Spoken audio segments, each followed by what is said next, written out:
Governor of college football snapback on, check. Got a little red and black polo on, check. Welcome to another marvelous episode. It is Monday, June 2nd.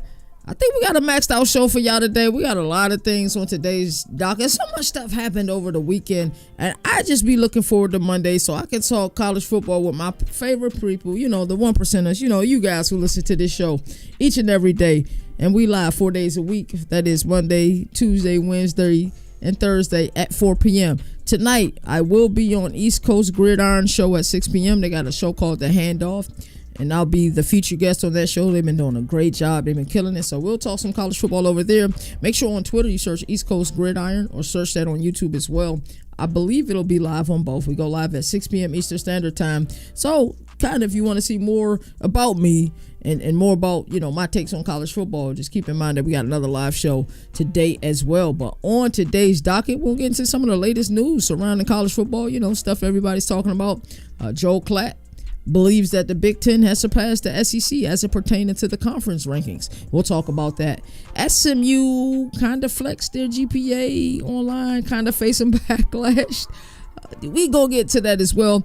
Fly Sports did a really good piece this weekend, 2025 Big Ten coaches rankings. So we'll get into that as well. Also, on our governor's ruling episode, we're gonna look at quarterback battles coming up in fall camp. They're really going to shape the 2025 season, and we got some nice ones that are brewing. And I'm not only going to give you guys the quarterback battles to watch, I'm also going to give you guys who I believe are going to win those quarterback battles. And of course, if you saw the thumbnail, you know that we're continuing our series each week. Every day we do a different team, different conference. Today is the Tennessee Volunteers, and while you guys know I'm not extremely high on them, just with, you know, a lot of the production and stuff that they lost.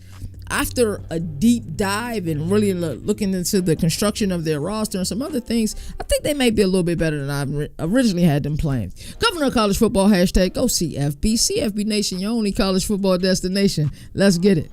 Governor of College Football, we're going to recap ACC. Hey, that's Two CJ great on defensive that minds. track. They have to be better on that side of it.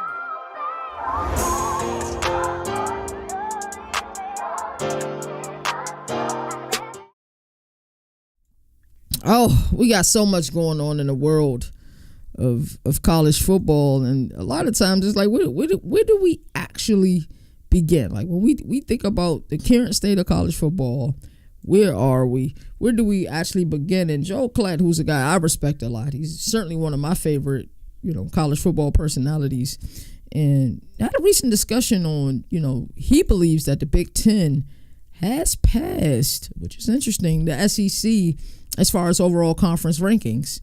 And I think we should deep dive into that a little bit. I think it's an interesting perspective. I certainly think it's a fresh perspective.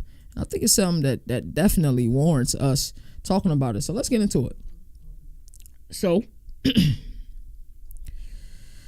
Fox Sports analyst Joel Klatt recently argued that the Big Ten has overtaken the SEC as college football premier's conference. He cites Michigan and Ohio State's back-to-back national championships and highlights how name, image, and likeness deals and the transfer portal has redistributed talent nationwide. Klatt notes that players now prefer starting positions elsewhere over, you know, backup at traditional SEC powerhouses, leading to a more balanced national talent pool. You look at somebody like Luke Altmaier. Luke Altmaier is somebody at the quarterback position that just a few years ago I truly didn't have a lot of stock on it. You know, if I'm being honest, he's not somebody that I deemed, you know, a premier talent, and that kind of, you know, showed that I was incorrect over the course of, you know, last season and a half, because he's really been able to, you know, excel at that quarterback position. And let's not be mistaken, while as media, it's our job to report truth, and we, you know, try to be truth tellers in our reports, but there's a lot, and when I say a lot, there's an awful lot amount of tampering that happens in college sports. There's no secret. There are other schools after Luke Altmaier's 2024 stellar season, you know, leading Illinois to a top 25, team, a few games really removed from the college football playoff, if we're being honest, if things go differently, especially against a team like Penn State where they had them on the ropes and they just didn't execute. So when we look at a team like Illinois, we say, wow, how did this team become so talented so fast? The same thing. Go to Bloomington, Indiana. The same thing can be said about the Indiana Hoosiers as well. Kirk Cincinnati goes there. And in year one, I always say what the overarching goal is. Year one is to win now and win later, because this isn't your constructed roster. You do have a little bit of movement, if that is the right word to utilize, as far as it pertains to the transfer portal. So some of your movement will come from previous team, like Kirk Cincinnati, former coach of JMU. Some of his players naturally followed him there. We've seen the same thing with Bill Napier when he went from the Raging Cajuns to Florida, that some of his players that were with him with the Raging Cajuns followed him over to Florida. But, you still recruit, get pieces to fit. Like, one of the pivotal pieces that fit is when you look at what he was able to do at offensive coordinator with having a Mike Shanahan, with having a Tino Sinceri, who's now in at UCLA, who was his passing game coordinator, and then go to Ohio to get a guy like a Curtis Work as at quarterback. You see he has some of those pieces fell into play. And then you're looking at the Indiana team who kind of came out of nowhere last season. This is why. So you start to look at, how teams are formulating their rosters, how newer coaches, their first few years in are just saying, hey, we need to win now and win later. We'll get to the recruiting part later, but for now, we need to find pieces that fits this puzzle so we're able to build. We've seen it with Kirk Cincinnati. We've seen it with Brett Bielema. He was the name that I mentioned earlier. Could we see it with Northwestern this upcoming year? I believe they have a hell of a guy at quarterback in Preston Stone. Anybody who's been following this show or any of our shows over the last few years know that I'm a huge Preston Stone believer. So when you hear Joe Klatt say, like, hey, starting has become kind of came to the forefront. And I've talked about, what I think the steps we need to take as it pertains to performing college football with an NIL cap, with loyalty bonus for players who stay on teams, even though teams are tampering. Whether teams are going to ever admit it or not, they are tampering. They are in these players' inboxes. And I would like to say, the Caden Proctor situation is something that I always go to. That was 100% tampering by both sides. I mean, hey, we're just going to call a spade a spade. But you look at it, the Big Ten has won the last two national championships, right? And if you look at the last two national championship games, the SEC wasn't even in it. And I think what sparked some of this conversation is that we've seen a lot of the conversation that Greg Sankey and company was having last week, and a lot of it they're right about, whether we like it or not. The SEC is the premier football conference based upon TV ratings, based upon the deals, the type of money they make, the games. You look at the championship run that they had, especially during the 14 college football, playoff era. But as of recent, the Big Ten has been able to have success. Like I said, the SEC wasn't even in the last two championship games. That's kind of where we're at in this sport. And has the Big Ten caught up? Yes, they have caught up. And I believe Joel Klatt hit on 100% on, when he said that, hey, that's just because players are putting, like, hey, I want to start. I mean, look at the transfer portal. Players who are in the transfer portal, and I don't want to say legit players because that's poor verbiage.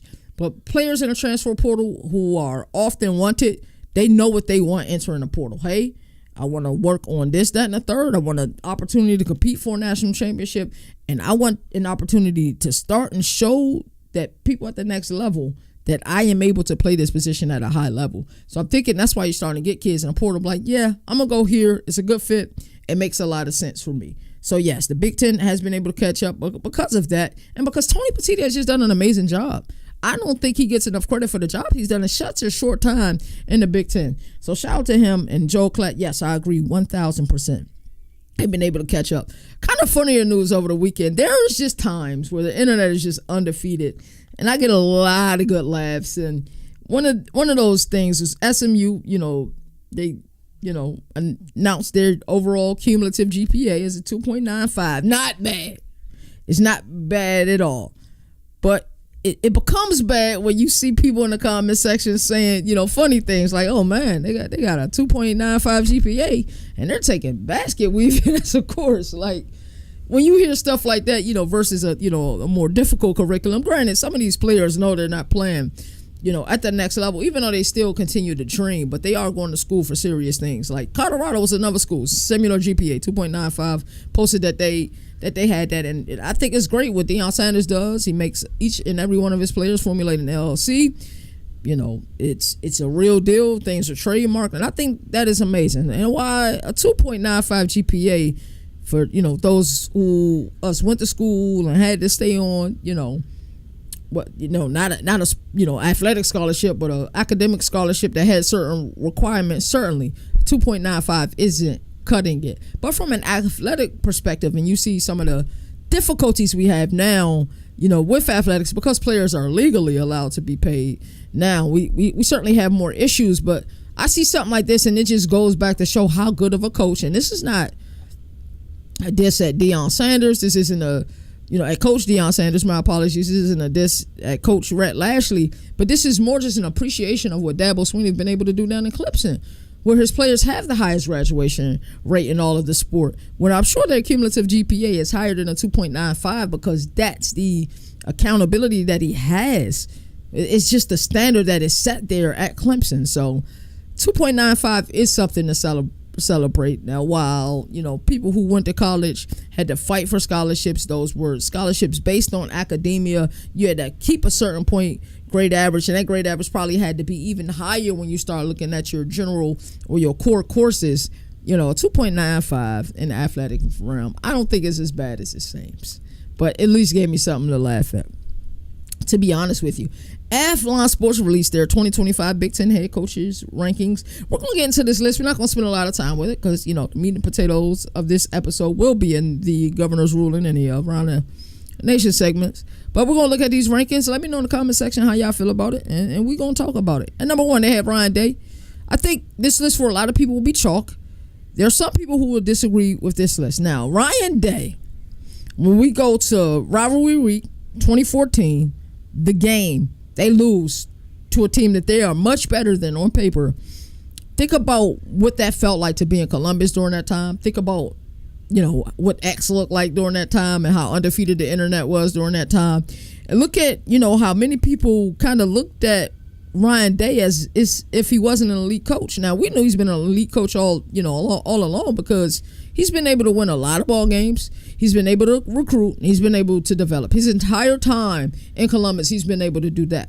But, when you start losing the game, which really matters, to that state of Ohio, slightly south of, that state of Michigan, that game matters a lot. And when you're not winning that game, certainly there's going to be a lot of criticism. And over the last 4 years, Ryan Day he's gotten a lot of criticism. I think a lot of the haters, specifically, not the haters outside of Columbus, but the haters inside of Columbus, had to really drink some, eat some humble pie after he won the national championship, because after the game, during rivalry week where they lost for the fourth consecutive time, many people wanted him gone. Those same people probably wanted him gone after they lost for the third consecutive time in 2023. The second consecutive time in 2022. And, first time in 2021. After, Ohio State was able to win the game for such a very long time. So we look at that and we look at this and say, wow, Ryan Day, number one, just won the national championship. So for as long as he coaches, or even post, his coaching career, you will say Ryan Day national champion in the same sentence, and there's nothing you can say about it. You can't say, they bought a roster. Look at the roster. They had to go win it, and they had to go earn it because they didn't have a first round bye.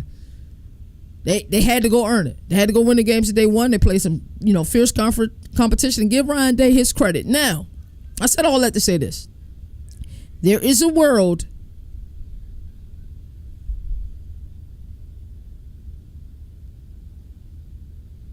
There is a world, my apologies, I got an important message I need to look at a little bit later.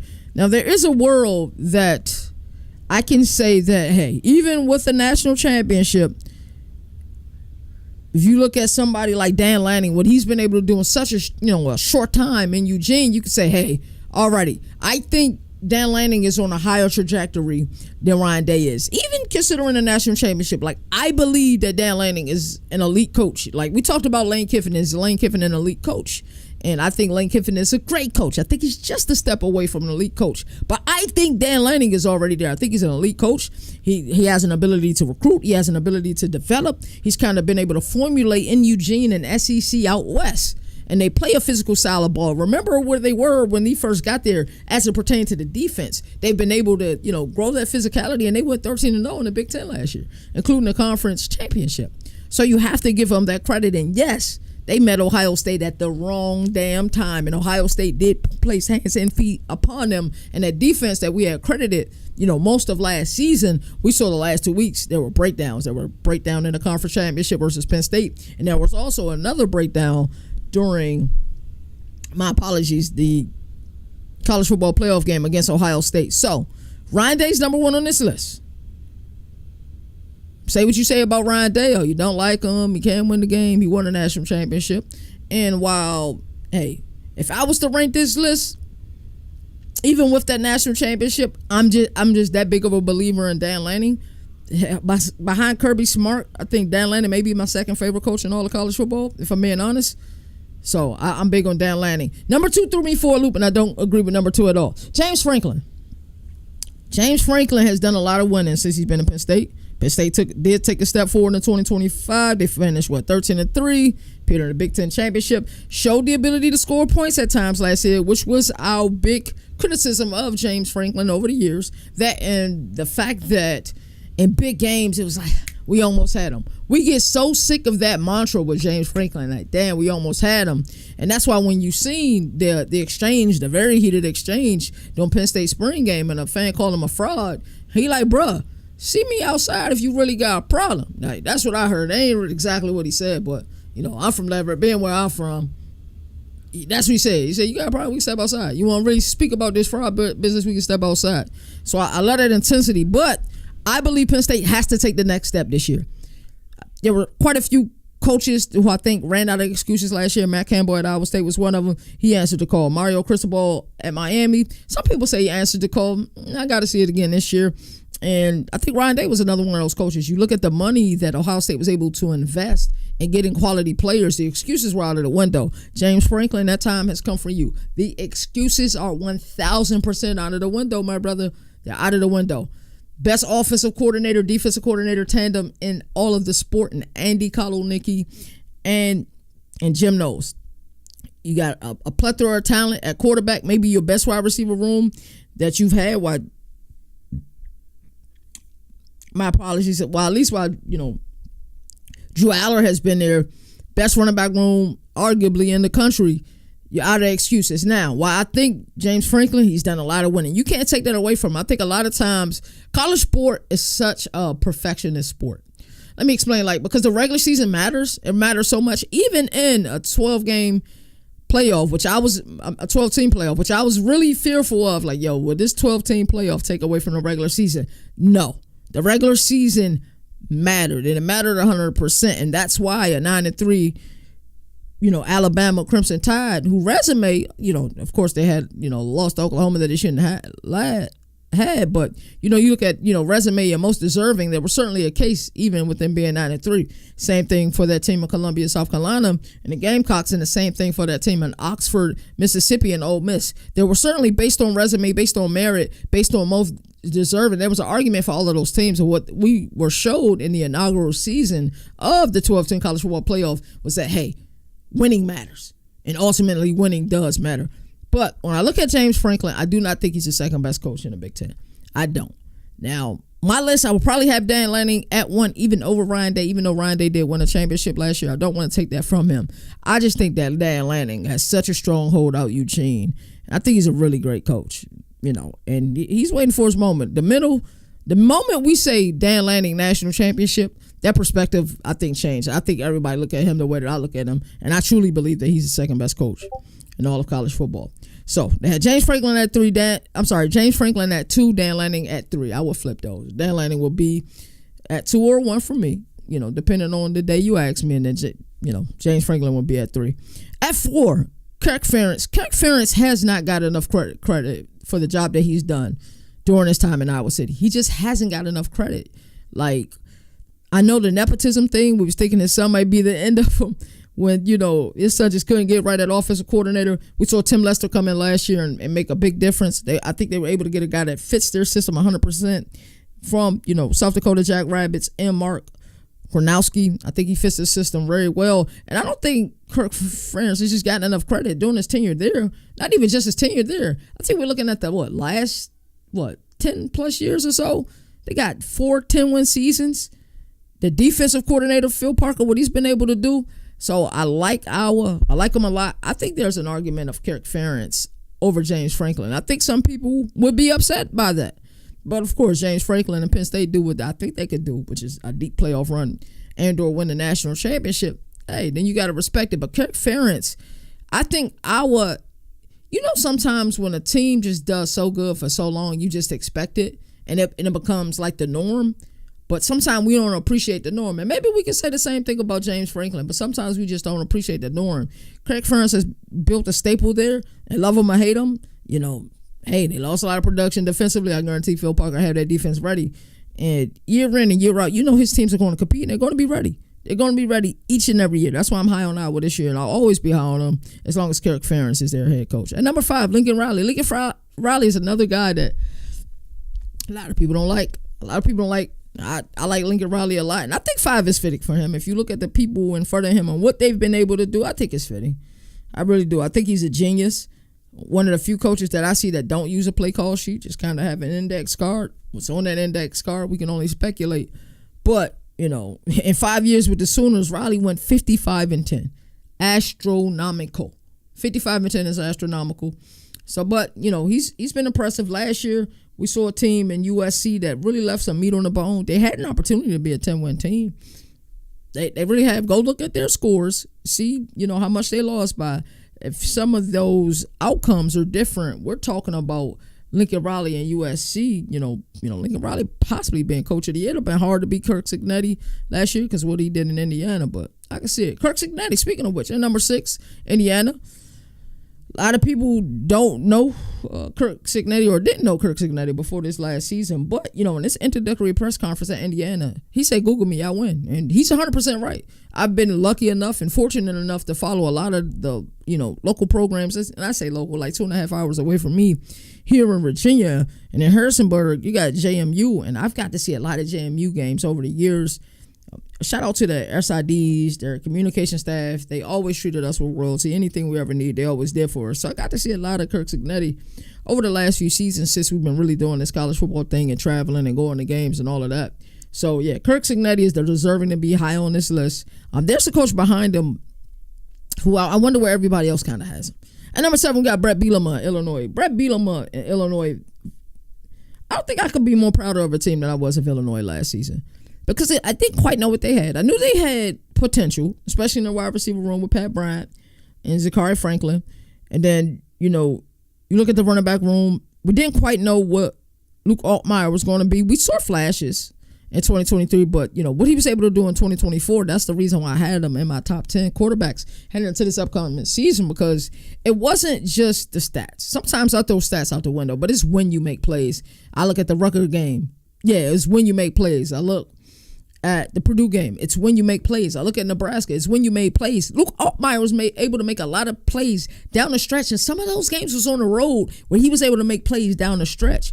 Like, to me, if you playing Circuit City University and you up 50 and you making plays, that's cool. But it's 2 minutes on the clock, and we need at least 4 points to go win this game. A field goal ain't gonna cut it. That's when I judge you as a quarterback, and that's why Luke Altmaier is in my top 10 quarterbacks. Some people had an issue with it. I don't care.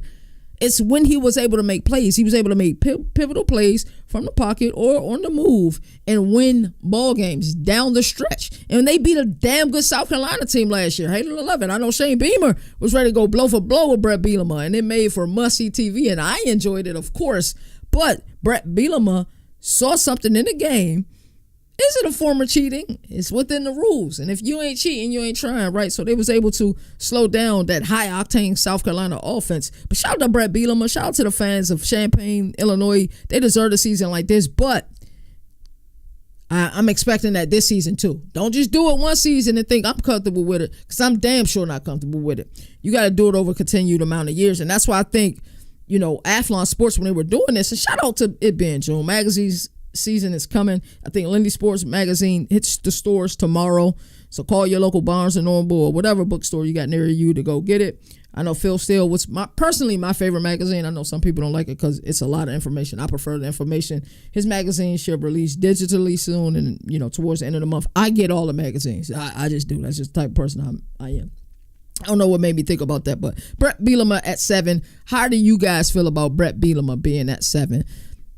I like Brett Bielema. I like what he's building. I think Barry Lundy Jr. is one of the better up-and-coming offensive coordinators. I believe him and Luke Altmaier are connected. I believe they kind of understand, Luke Altmaier, I think from his perspective, he understands how Barry wants his offense ran. And I think from Barry's perspective, he's understanding what Luke Altmaier likes and what he liked down the stretch. Because like I said, Luke Altmaier made a lot of plays last season. You might not have caught all the Illinois games. And yes, there were games like the Penn State game right before half. You look at it and say, Luke, you make a play. We may be talking about Illinois fighting Illini headed to the college football playoff. So I do get it. But there were just pivotal plays that he made down the stretch that you can't take away from him. And he's deserving of it, for sure. Matt Rule, Nebraska at 8. How do you guys feel about Matt Rule? We look at Matt Rule. We know how the first 2 seasons go. The first season is typically bad. If you look at his previous, stints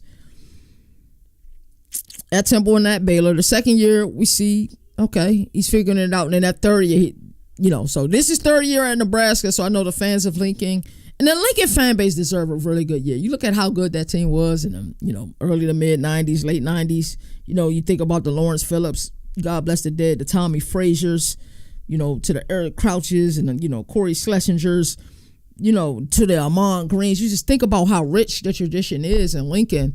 If any team just deserves a really good season, and some people thought, there were a lot of people out there who thought last year that Nebraska may be able to turn it on. They looked at their schedule and figured, hey, maybe Nebraska can really make a run at this thing, right? I know I did the same kind of with Rutgers, not to that extent where I thought, because some people say Nebraska can possibly go like 10-2 or 11-1. I didn't see that. The team that I saw that with, and maybe not to that quite that extent, I looked at Rutgers. I saw the teams that they avoided, and when they play home and away games, I'm like, yo, Greg Schiano may be on something this upcoming season. It didn't translate to the gridiron, but I think that's what we do. Sometimes we get bored as the 1%ers, and we'll just start looking at stuff, and then we'll see something like I saw with Louisville this year. Like, oh, Louisville got 8 home games this year. That mean they only make 4 road trips. Something I want to watch. Like, I want to see how good this team could be like, this upcoming season. So at Matt Rule at 9. PJ Fleck, where are we at with PJ Fleck? I thought Minnesota was much improved last year. I really did. They were close in a lot of games. It'll be interesting to see where they're at. But since 2017, PJ Fleck is 56-39. Not too shabby at all. It'll be interesting to see how they finish this year. Where are you guys at with PJ Fleck? I would love to hear that in the comment section. If you're commenting, please let me know. I'll try to, scroll down and make sure I'm looking at the comment section. But my apologies any other way. Alrighty. At number 10, we got Jedd Fisch. Jedd Fisch, I think, did a pretty decent job, all things considered, year 1 in Washington. Hated the way he left Arizona. And if you saw the 2024 Biggest What Ifs episode, and I talk about what if Nick Saban don't retire, does Kellen DeBoer stay in Washington, does Jedd Fisch stay in Arizona? That'd be interesting to see what Arizona did last season. But, Jedd Fisch has done a good job, man. He's really done a good job. I really like what he done. I mean, 2023 with Arizona, they finished 10-3, and they could have been 11-2 because they had an opportunity to win that USC game. Caleb Williams and company was able to win it, but it'll really been interesting. So I'm interested to see where Washington is this year. Like I said, year 1, the goal is always to win now and win later. So as we see him start to construct and formulate this roster, it'll be interesting to see where Washington is. And what is your take on Washington this upcoming year? Washington may be a candidate for a show next week. Already got my Big Ten team for this week. You look at my thumbnails, you'll know who I'm talking about this week. Luke Fickell at Wisconsin. I thought Luke Fickell was such a great fit for Wisconsin. I truly did. If there was one coaching decision that I felt like I was wrong about, it was this one. I thought that he would get into Wisconsin. I thought he would just fit the mold of what they're trying to build in Madison. And I didn't expect the change of the offense to go to air raid. I will admit that. I knew there would be some changes. I didn't expect that change. That change is now gone. So they're going back to the original, what we know Wisconsin for in the grand scheme of things. But Luke Fickell built such an amazing culture down there in Cincinnati, and you can feel the laws of Luke Fickell if you look at Cincinnati now, where they're at, where head coach Scott Satterfield. But, at the end of the day, this is a results-oriented business, and I believe that the admin, the staff, the fan base in Madison, the team, I think they believe in Luke Fickell so much. I think that's why we kind of saw them give him a contract extension that really confused a lot of us 1%ers, where we looked at him like, yo, y'all not going to wait to see how he do this year? That was my take, and I'm a Luke Fickell fan. I just thought it would be instant success with him up there in Madison. I didn't expect it for them to be kind of behind the 8 ball. I mean, hell, he went 57-18 during his tenure in Cincinnati, so he knows how to build culture. He 100% knows how to build culture, but yet to be seen. They do have a tougher schedule this season. I'm hoping for bowl eligibility or better for Wisconsin this year. The fan base deserves it. And when I say bowl eligibility or better, I don't really mean 6-6. 7-5, 8-4 season. I think the fan base would be happy with that. Greg Schiano, Rutgers. We kind of talked about Rutgers earlier. Back-to-back 7-6 seasons. Not too shabby at all. I expect them to be better last year. So, while 7-6, not too shabby, both in 2023 and 2024. But when I looked at their schedule and I looked at the construction of their roster, even with limitations offensively, I thought that, hey, this team could win some ball games this upcoming year. It didn't translate, but I really did think that they could win some ball games this past year. So Greg Schiano there. Number 13, we got Jonathan Smith, Michigan State. What do you think Jonathan Smith is after year one? How do you feel? I think they went, 5-7 overall, 3-6 in Big Ten play. I think you got something special in Aiden Childs. If they can hone in and formulate it, things could be interesting. But I'm going to caution you. Most coaches get 3 years at a program. We saw what Jonathan Smith was able to do in Corvallis at Oregon State. He had a lot of success there, and I thought East Lansing made a hell of a hire with Jonathan Smith, because I really am a Jonathan Smith fan. But is he on a hot seat already in year two is the question that I ask. How patient is the fan base in East Lansing going to be? How patient is the admin going to be in East Lansing? Because they want to be a winner. They're tired of being little brother as it pertains to football. They're tired of being little brother. So how patient is the staff going to be with Jonathan Smith? Can we see an incremental change this upcoming season? Do we see bowl eligibility in East Lansing? So 13th is probably properly rated. And somebody who's probably rated a little bit low is Barry Odom. Love what he did the last 2 seasons in Las Vegas, Las Vegas rather. 19-8 stint out there. I thought they really had an opportunity to end Boise State run last year. That didn't happen. Boise State was able to win the Mountain West Conference Championship. But I like Barry Odom a lot, and I'm hoping that he could change the fortunes for Purdue this upcoming season. We'll have to see. Sharon Moore at 15 is interesting. It's really interesting. I figured he would be low. I didn't think it would be this low. I just didn't. I'm like, damn, Sharon Moore at 15? I do like Barry Odom. Jonathan Smith at this point a better coach than Sharon Moore? Like, are we pretending, even with all of the Connor Stallion stuff, that Sharon Moore didn't coach while he wasn't the head coach? He certainly was the interim coach, and they had to win some pivotal games during that 2023 national championship run, and that shouldn't be forgotten. We shouldn't just throw that out of the window. But Athlon, this is nasty work, bro. This is dirty work. I'll put Sharon Moore at 15. Barry Odom, Jonathan Smith, Greg Schiano, Luke Fickell, Jed Fish, better coach than Sharon Moore? Interesting. Very interesting. Then y'all did my boy Mike Locksley dirty, and I get him. Maryland had a terrible year last year. I had opportunity. I think the game that I saw last year was just like, okay, Maryland, what the hell is going on? Granted, I'm about an hour and some change drive from College Park.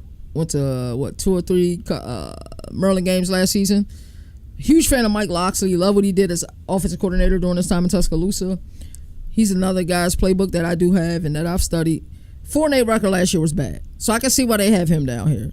Sharon Moore, that's crazy. And then David Braun, Northwestern, number 17. And then Deshaun Foster at 18 for UCLA. So those the rankings. Overall, not bad. I think a lot of this is chalk. But at the end of the day, there's some things that I like, some I disagree with. Dan Lanning being the 3rd best coach in the Big Ten, I don't agree with that. I think he's arguably the best coach in the Big Ten. So we have to say about that. But I thought like there were some coaches appropriately rated. I like what Brett Bielema was. I like what Kirk Ferentz was. I didn't like what Franklin was. Not that because I think Franklin is a bad coach. I think Franklin is a good coach. But I think, when we start talking about that great level and at elite level, we need to see a deep playoff run, and they got the team to win it all this year, so I would love to see that. Last Into the News segment, and this has been the longest Into the News segment, but I've had a lot of fun with it. I'm telling you, these hour shows just get shorter and shorter, in my opinion. They really do. And Kenny Dillaham's vision for Arizona State is last.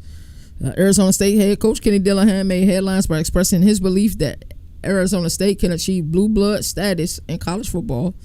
And shout out to the Big 12, man. Big 12 really rolls out the red carpet for CFB Nation.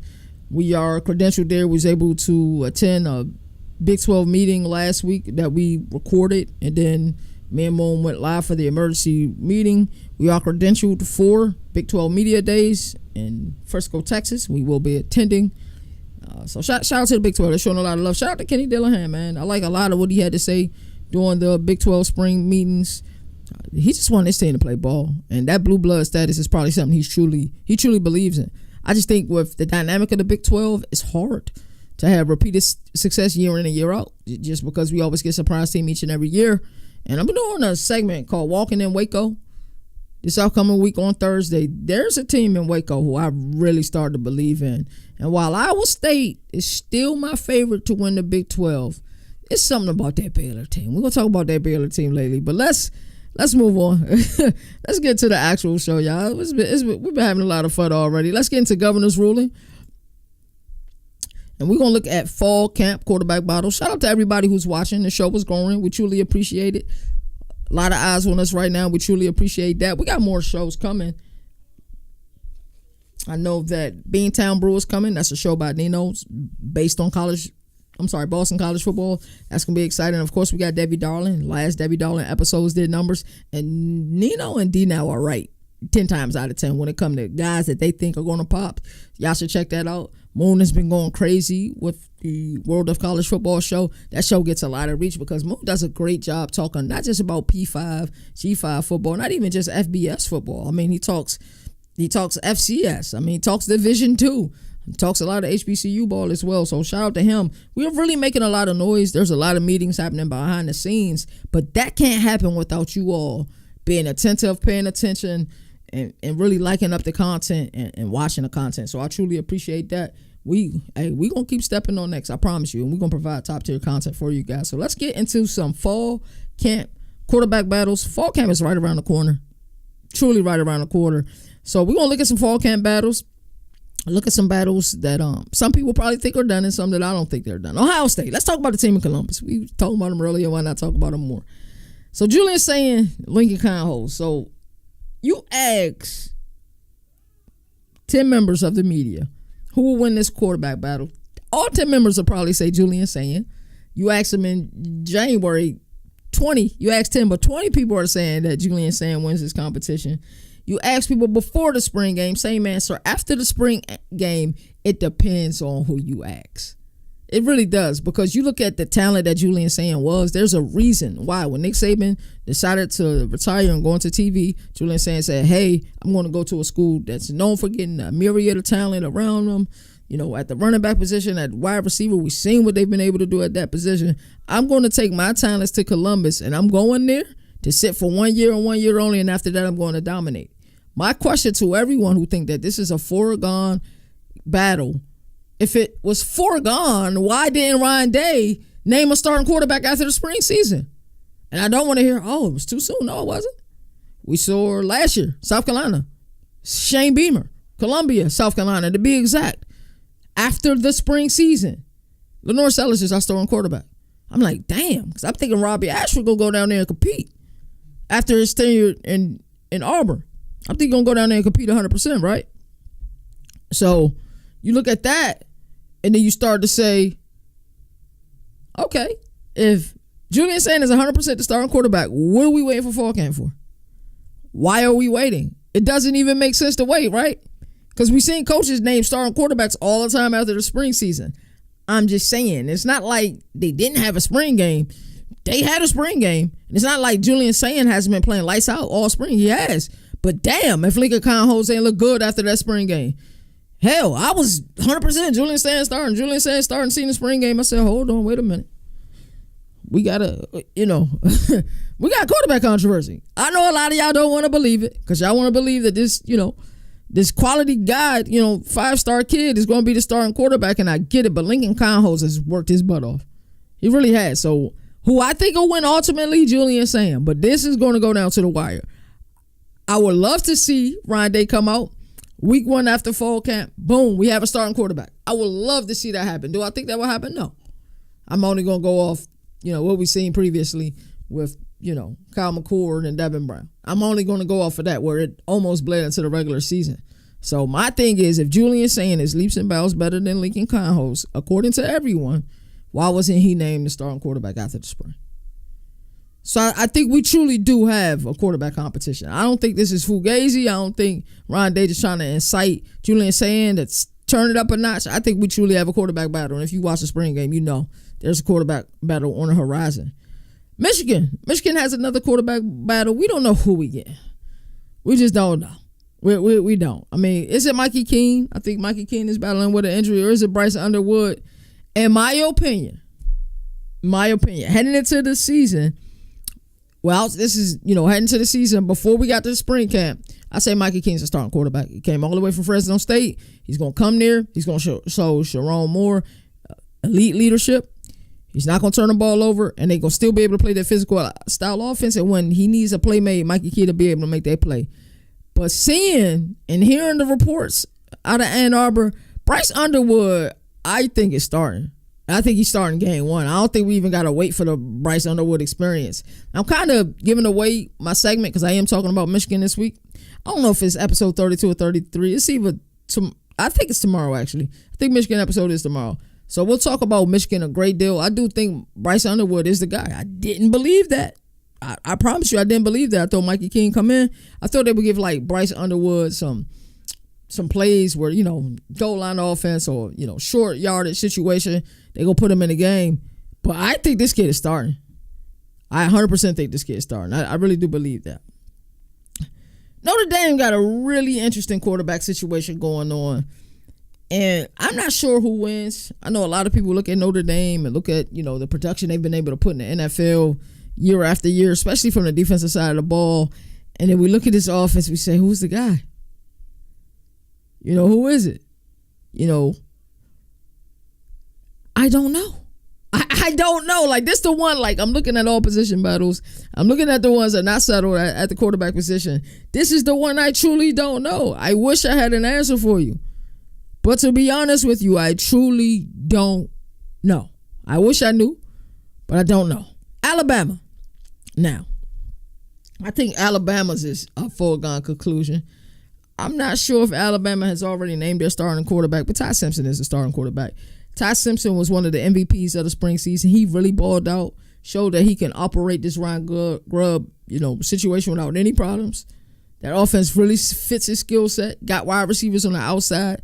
Give him the keys, let him drive. And I think Alabama has the potential to win a lot of games. I talked about Alabama last week. If you want to see that episode, you can go see the VOD from the live stream up on Governor of College Football or on Spotify video. You can watch video podcasts. I do have a video podcast on Spotify. And I'm also going to release that episode as a separate segment as well, where it's just the Alabama segment. So all the Alabama fans can just see that segment and not have to, see the entire show. But Ty Simpson is their quarterback. For sure. Gio Lopez, Max Johnson. I think Max Johnson will get a look, because of the work he's put in. I think, because of who his dad is, he'll get an honest look. But Gio Lopez is the guy. I don't think they go spend the amount of money that they spend on South Alabama's quarterback. And Gio Lopez, in this game here of college football, in a modern era of college football, you need a quarterback that's dynamic at both throwing and passing the ball. So I believe Gio Lopez will be the guy here. Colorado, Caden Salter, Juju Lewis, I get it. A lot of people probably, want the freshman, Julian Lewis to win the starting position. But I believe Caden Salter experience. I believe what he learned from his time in Lynchburg at Liberty, the experience that he has at playing at this level, he knows what it takes to win. They won an awful, lot of games, which led into I think it was VBRO, Fiesta Bowl berth in 2023 versus Oregon. They did get killed, but I think they did lead at 1.70. But, at the end of the day, he's playing high quality ball. I think Caden Salter does have a chip on his shoulder. And I think he's going to execute. So it will be Julian Lewis season at some point. I just don't think we've arrived at that time here and now. I don't think it's his season just yet. So Kaden Salter, I like him at Colorado a lot. I really do. And then we got one more quarterback battle, and we'll kind of talk about this quarterback battle a little bit more. We got Joey Aguilar, by the way, of UCLA through App State, who's now in Knoxville at Tennessee. We got Jake Merkingler. I don't know who everybody believes the starting quarterback will be. I think their updated depth chart has Joey Aguilar the starter. They will be battling this out during fall camp.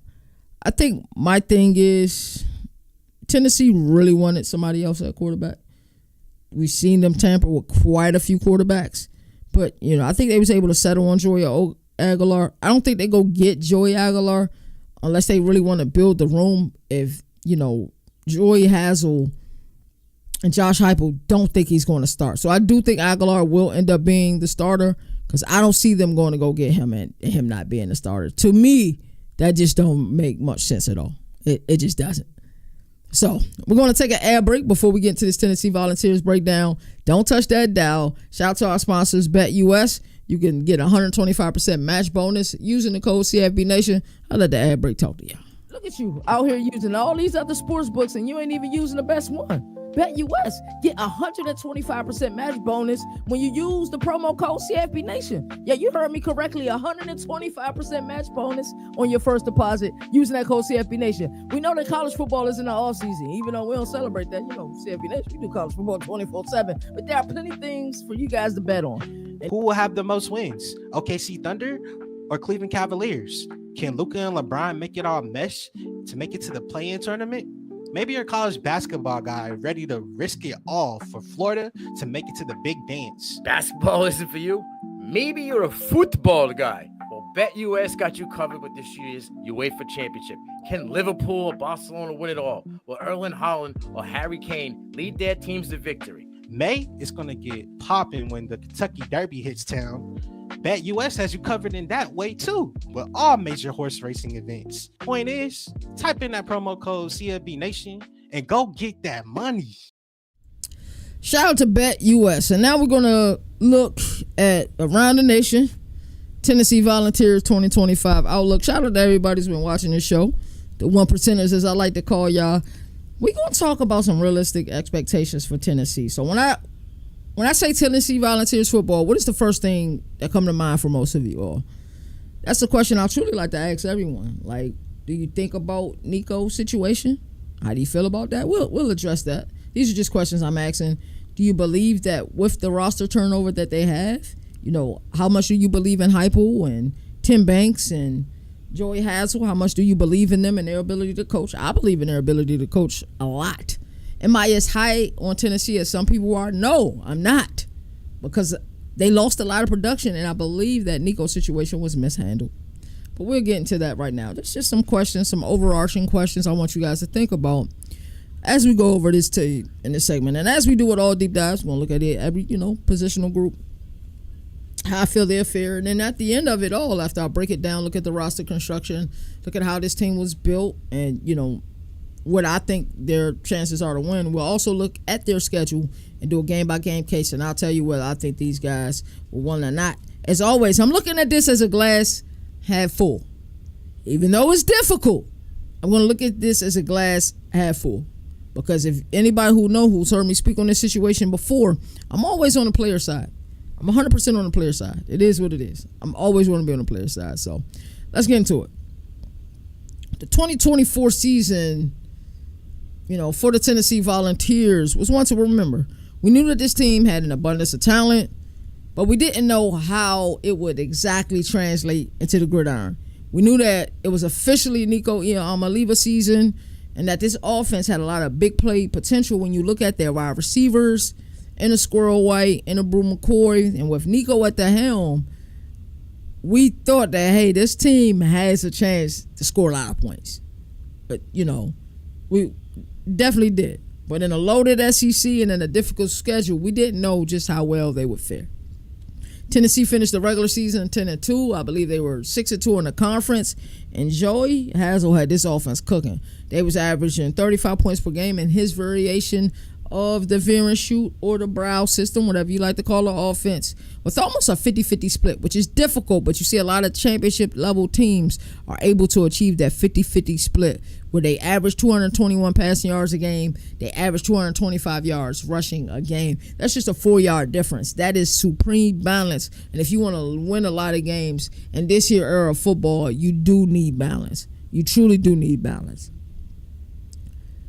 Dylan Sampson's impact will surely be missed. I mean, let's be honest, Tennessee fans. He had 1,491 yards and 22 touchdowns a season ago. The things that surprised me most about Tennessee wasn't there that they could run the ball.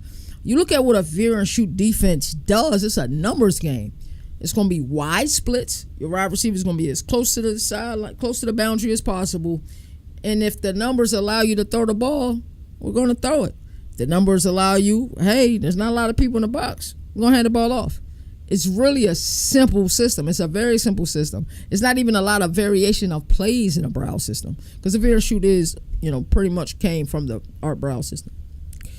So when you look at it and you think about it from that perspective that, it's a numbers game, hey, you should be able to run a ball. And that's what we're able to see them do, especially in Joey Hazel's system. But even when Alex Golesh was the offensive coordinator there, who's now at South Florida, we seen in his variation of it, they were able to run a ball, but they also were able to get big plays down the field in his system. And I think some of that was personnel, and I think it was just like Alex Golesh is just a great play caller. And that's taking nothing away from Joey Hazel. Not taking anything away from him at all. Tim Banks put together one hell of a defensive unit last year, only allowing 16 points per game, which was 7th best in the nation. Tennessee would make it to the college football playoff, ultimately lose in the first round of the playoffs to Ohio State 42-17. It was definitely BTA in the opening round.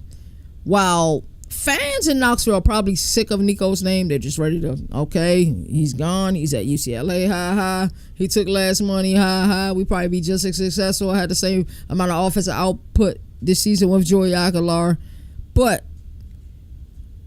I think that the fans are probably laughing at most is that, with Nico being unhappy about his money situation, he didn't get more money for leaving. He actually got less money for leaving, or about the same money. But I think Nico had quite a claim. Hey, I took this team to the playoff last season, even though we knew it was on the legs of Dylan Sampson, the offensive line and the defense. But hey, he produced last year. We can't take that away from him. Hey, I see what this quarterback getting and that quarterback getting, and I'm playing here in the SEC, the toughest conference there is. That's, what our commissioner is saying, hey, I should be getting more money. And there was also rumors that he held out. No, I don't think they were ever confirmed. During the college football playoff, they said him and other players were threatening to hold out allegedly. But like I said, I don't know the truth. But the thing that amazes me even more is that how Josh Heupel just wasn't playing this game. Allegedly, he had problems with Nico's camp for a long time. Nico's camp being, I think, Nico's dad and Nico as well. And he said, you know what? I'm picking my team. I ain't trying to hear this. Allegedly, Dan Lanning told him that, hey, Nico was hitting up school, seeing how much money he can get because he plans on leaving. And Heupel washed his hands, said enough is enough. You're dismissed from my team. And that was on April 12th. And I think you saw not split reaction. In Knoxville, you saw immediately, great job, coach. Would not let these players take over the team.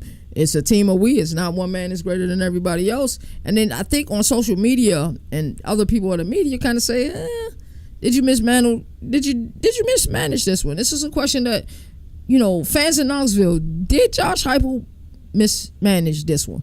I'm not saying he made the wrong decision. Hey, if a person is unhappy and they don't want to be on your team and you feel like they're not giving their all, and you feel like it's really, dividing the powers and it's kind of putting you on the stage where your players like, yo, you gonna let them get away with that? You had to make a decision. Make whatever decision is best for you and the team. But you got to have a plan B when you decide to make this decision. I think on April 12th, I think Josh Heupel probably said, well, hold the hell on. We the Tennessee Volunteers.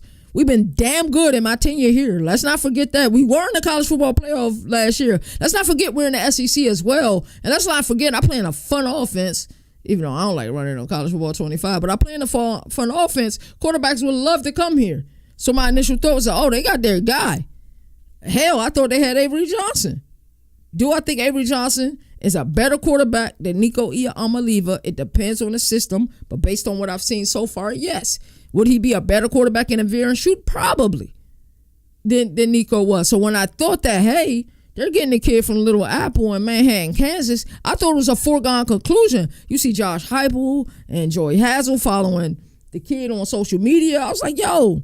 Now I'm looking like one day go past, 2 days. I'm like, yo, when they going to announce that Sunshine is going to Tennessee? And he never enters the portal. So I was just tampering all along. So I'm like, okay, they didn't get him. So then we see them go down to Texas Christian and they messing with the kid Hoover, trying to get him to enter the portal. He said, I'm good. I'm good with Sonny Dykes and company. I'm good where I'm at. So it was like, all right, well, maybe, Josh Heupel thinks that Jake Merklinger is ready to go. And all we see Tennessee continue to do is tamper with quarterbacks that weren't in the portal. That's all they continue to do. So I'm like, okay, you made a, solid foundation, solid decision when saying, hey, Nico isn't our guy. We're going to dismiss him. But I feel like you didn't have a plan B.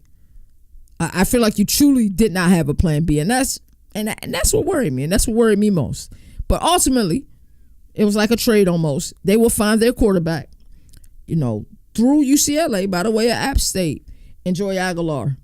And I thought that during the time that they got him, while I was probably a little bit more confused than I should have been about the pickup, ultimately I'm like, this is a guy with a bunch of, collegiate experience.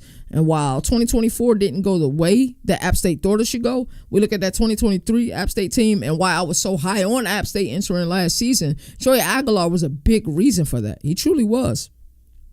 So you look at Joey Aguilar. Let's look at what he had to go through. And we definitely going in overtime today. Damn, it's already 4:58. Yeah, we going to overtime today. Somebody hit the B-dub button, whatever. Yeah, we extending this one. So we look at Joey Aguilar, right, and how he was able to produce.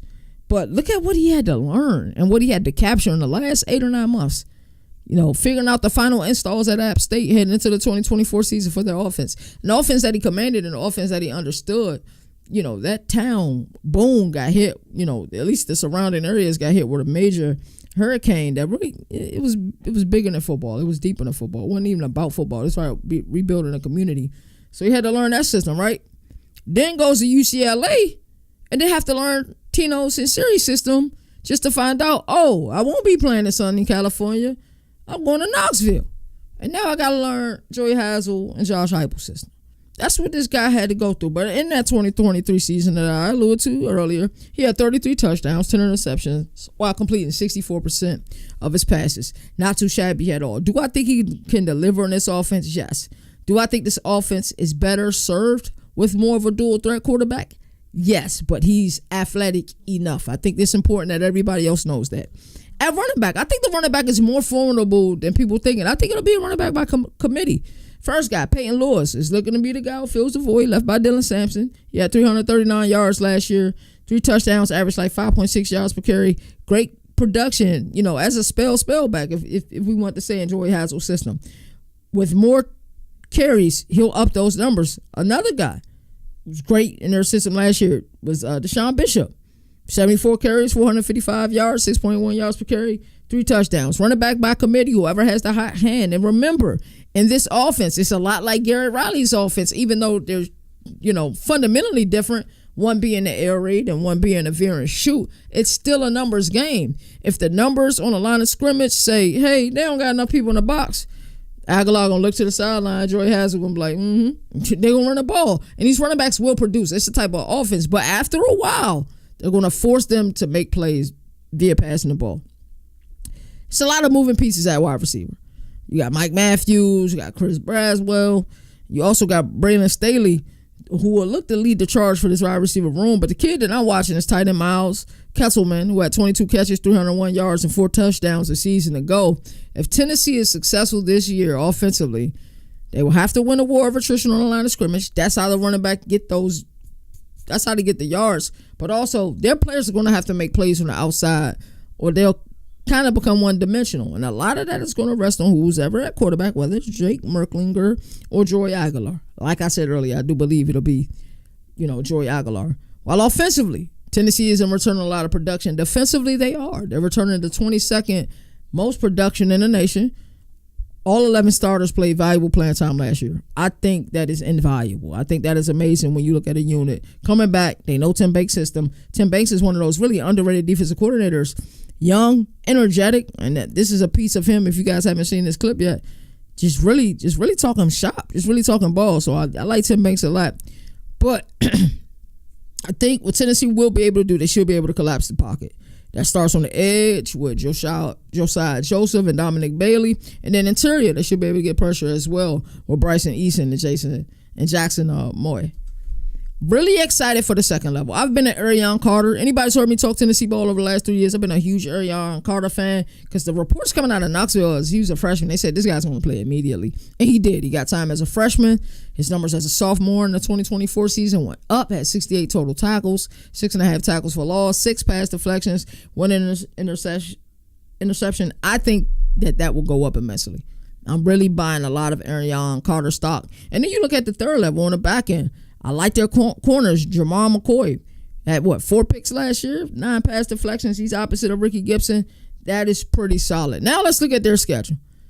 Tennessee's schedule, it's tough. Of course, it's the SEC, so the schedule's going to always be tough, but we're going to look at their schedule. We're going to do wins, losses. I try my best to look at this as half full, but I don't know. That's all I'm going to say. Great defense returning. A lot of moving pieces offensively. It'll be interesting to see where they at. Week 1, we're going to find out where they at. They play Syracuse, neutral site.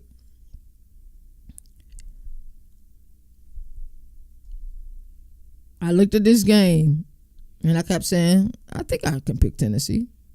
Maybe I should pick Tennessee. I think I should pick Tennessee. I'm going to pick Syracuse. They lose this one. They do. September 6th, East Tennessee State. They won. They're 1-1.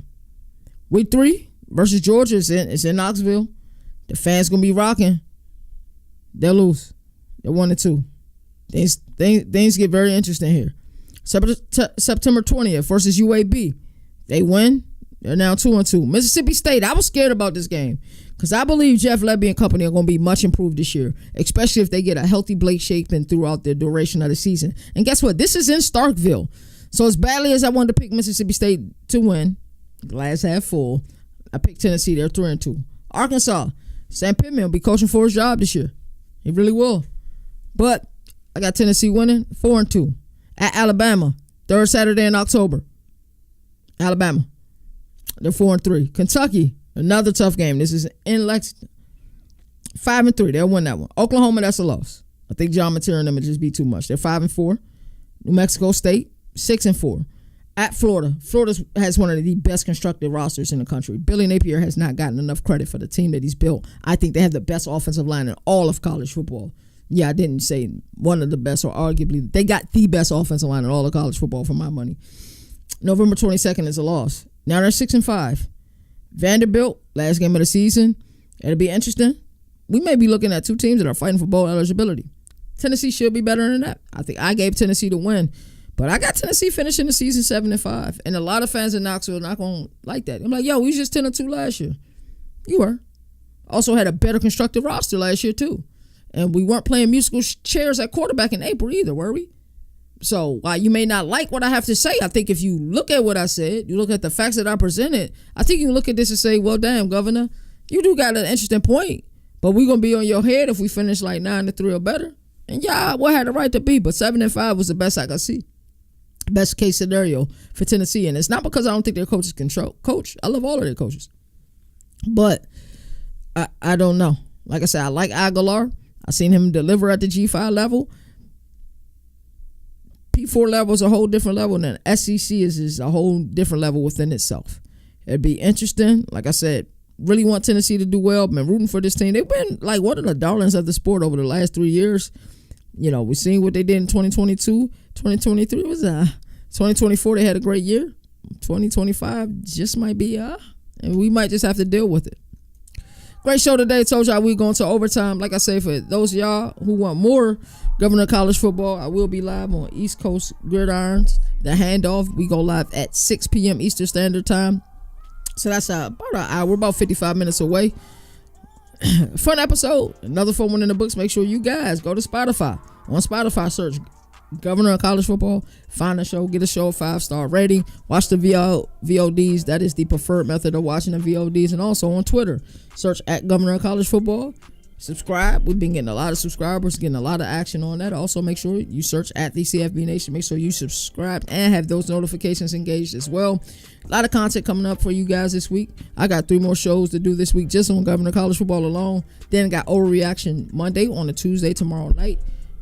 Nino's introducing this new show this week. We got World of College Football this week. We got Debbie Dollars this week. We are bringing you guys top tier quality content day in, day out, week in, week out. As I always like to say, there are no more victories in the sport that survive in advance. That's why college football has the greatest regular season. And until next time, you guys, y'all already know what it is. Y'all take care. Governor of College Football, we're going to recap ACC. Hey, that's Great CJ defensive on minds. that. They have to be better on that side of the